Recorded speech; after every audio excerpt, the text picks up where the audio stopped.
คลิปนี้ก็พาขี่รถชมวิวสองข้างทางคือเก่าแล้วครับพี่น้องไปไสมาไสก็ถ่ายมาให้พี่น้องเบิ่งไปนำซั่นล่ะครับพี่น้องทางเส้นนี้ก็บ่ค่อยมีรถสัญจรสวนปานใดดอกพี่น้องสวนกันไปมาก็บ่ค่อยมีปานใดเพราะว่าก็ทางเส้นนี้ก็บ่ได้เป็นทางหลวงเส้นใหญ่เนาะพี่น้องเป็นเส้นต่อเขตตำบลตอนที่ไปเที่ยวนำบ้านหมู่บ้านพวกนั่นน่ะพี่น้องถ่ายวิวไปนำข้างทางไปพร้อมหั่นน่ะเขาเจ้าตัดอ้อยออกแล้วส่งสีเป็นเปลี่ยนสาดหูสาดตาคือว่าล่ะพี่น้องพาขี่รถเลาะไปแต่ละมื้อแต่ละเว้นมื้อใดว่างออกเดินทางขี่รถเลาะ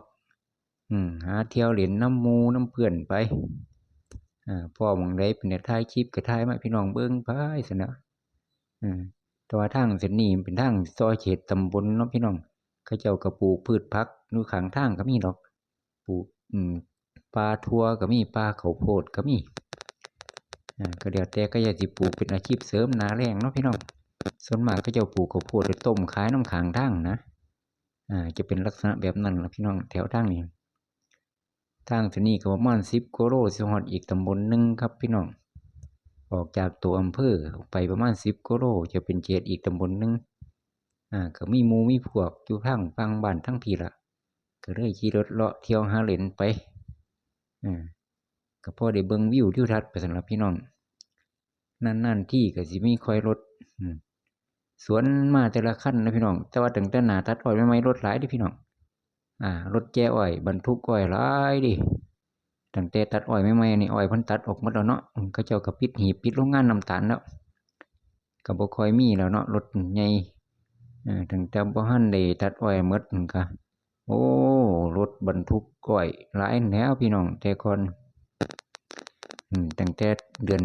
เริ่มตัดอ้อยก็เดือนพฤศจิกาธันวามากก็รถบรรทุกอ้อยหลายแห่งแล้วทางเส้นนี้ก็บ่มีหยังดอกพี่น้องคลิปนี้ก็พาขี่รถเบิ่งวิวไปนำทางซื่อนี่ล่ะครับก็ธรรมดาเนาะคนมักเที่ยวไปหันมานี่มีโอกาสก็ถ่ายคลิปให้พี่น้องเบิ่งไปซั่นล่ะคอนเทนต์อิหยังก็บ่ค่อยมีหลายดอกพี่น้องก็เบิ่งวิวธรรมชาติไปธรรมดาเพราะว่าต่างคนก็ต่างคิดหา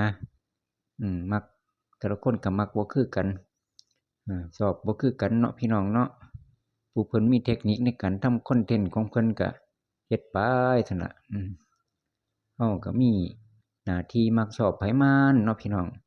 เฮ็ดไปตามวิถีชีวิตของเฮาแต่ละมื้อแต่ละเว้นแต่ละวันจะออกเดินทางไปทางใดมาทางไหน